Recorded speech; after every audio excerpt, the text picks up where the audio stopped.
Alrighty, guys. So I got a much better mic this time, so I hope it's better than the echoey crap I had before. I want to talk about introverts. So someone in our company recommended a book. I'm always looking for books to read that get me thinking the opposite of what I typically believe. And someone recommended this book called Quiet. I believe it's Quiet: The Power of Introverts. So I bought it. I am planning on reading it soon. And it got me thinking, like, I've been thinking about introverts for a while and the difference between introverts and extroverts in the hiring process. So I want to share with you guys some of my thoughts and things that I'm trying to work on and improve at. And I believe like hiring the right people and building the right team in a growing company is something that is not a finish line. You're never going to have the perfect team. There's always going to be people that need to be moved into new positions, people that need to be moved on into new opportunities, and people who will leave. So you got to constantly work at getting better and better and better at how you interview.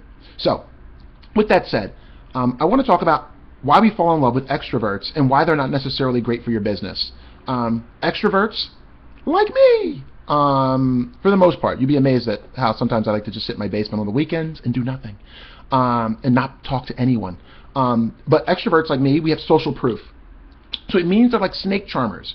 They're easier to hire because we can get a feel for who they are or who we think they are, right? But we actually don't know. You can look at Twitter and LinkedIn, and it's like, you look at all those things, and it's why I'm not on Facebook anymore. Because you're getting their highlight reel, right? So of course everything looks awesome about them. But like a snake charmer, we kind of go, oh, look at that tweet they made. Oh, look how many retweets it got. Yeah, well, that's because they spend a lot of time encouraging that behavior, right? But there's also some cons to extroverts. And I'm not saying that you need to not hire extroverts. What I'm saying is you need to, as a manager or someone who's in the position to hire someone, understand your needs as a business or an organization, and then based on what your needs are, going out and determining if you need a hardcore introvert, hardcore extrovert, somewhere in the middle, someone that leans a little bit one way more or the other, okay? So some of the cons: extroverts get their energy from what other people often say about them, or do, or how they react to them. That is not a bad thing, but you have to recognize that that's how they get their energy to get up in the morning very often. And they also get their self-worth that way. So sometimes with extroverts, what sucks is when it comes time to put their heads down and get shit done, they're much more likely to not be able to pull off of the things that they get energy from. Getting shit done very often is not how they get their energy. Getting great client results is often like part of how they get their energy, but not really. It's in how they are perceived by others. And that's okay. But as a manager or someone who's hiring, you got to think, is that what I want, right?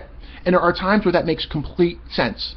If you want somebody to go into a room and get a whole room jazzed and get the client jazzed and pumped about what you're going to do, extroverts help a lot there. But then if they're hardcore extroverts, get them out of the way after that, because they're not going to get energy off of delivering on any of the promises they just said, because they're going to spend their time over here, right, trying to grow their personal brand or whatever. And that's all, like I said, okay. Just know what you are hiring on the way in. Extroverts are going to get a lot of value out of their personal brand and growing their personal brand, because it's about how they're perceived. Introverts usually get a lot more value out of, how do I get shit done? How do I add value and create value? And those guys, equally as much of a problem, because sometimes you want to push them a little bit. Hey, you got some smart stuff going on up here. Why don't you let the world know? So at SEER, what we do is I find we have a pretty good balance of the two. And what I've learned over the years is to not be snake charmed. I think I'm a big fan of social proof. And sometimes if you take that to the extreme, it actually is a problem, because then what you are always looking for are people who have written or done things that make it easier for you to make a hire. So how do you pull more out of your introverts? That's what I want to talk about, because I've been working on that, because we have so many amazingly smart people that not a freaking one of you know anything about, because they're not out there like balling, working till 2 a.m. today, getting this thing out. Like, they don't do that. So as a result, they could be a lot smarter or add more value than your extroverts, but you don't know it. So how do you pull value out of introverts, or how do you encourage them to put more out? Or even in an interview, how do you help to really distill down what someone's done so you can compare your introverts and extroverts? It's one simple thing: digging in. So with introverts, You constantly want to be digging in. You want to, when they say, oh, I got something up 20% at my old job, you want to know, well, how much revenue did that drive? How much more traffic did that get? What other goals did that hit? You've got to take everything they say about themselves and force them to talk more and more and more about themselves, how they put that together. Because your extroverts will come in and go, increase this business, blah, blah, blah, put this out on Twitter, this happened, whatever. And like a snake charmer, we're going, oh my gosh, that okay, and then what? Tell me more. Your introverts will come in and go, well, I increased this 20%.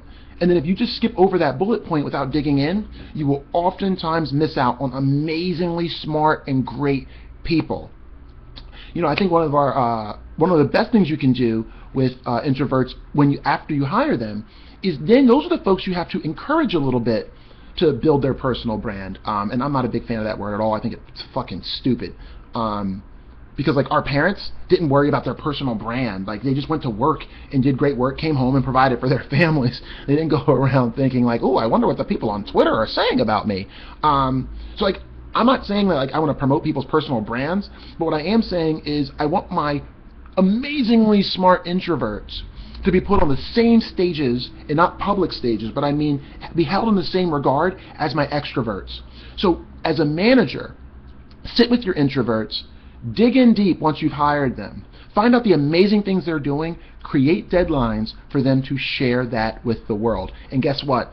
Introverts, because they don't spend their time as much trying to get people to think highly of them, they will actually get it done by then, right? Whereas your extroverts will wait till the last minute, blow the deadline and be like, oh, I'm sorry, and then you look back and they've sent out like 5,000 tweets in that time. So what I'm trying to do at SEER, and I know I need to get better at this every day, is to not fall in love with the extroverts as easily, and to start really understanding the power of our introverts, and how do I get better at helping them to share some of their amazing smarts with the world. The other thing I want to do, because that's why I'm reading Quiet, The Power of Introverts, is how do I get better at interviewing introverts. So as I read that, if it ends up being a great book and I learn a lot from it, I'll probably come back here and share it with you guys. So go forth, get better at hiring introverts, get better at cultivating them within your company, and get them out there. Because when they do finally speak up, it's always some awesome stuff. All right, later. Take care, guys.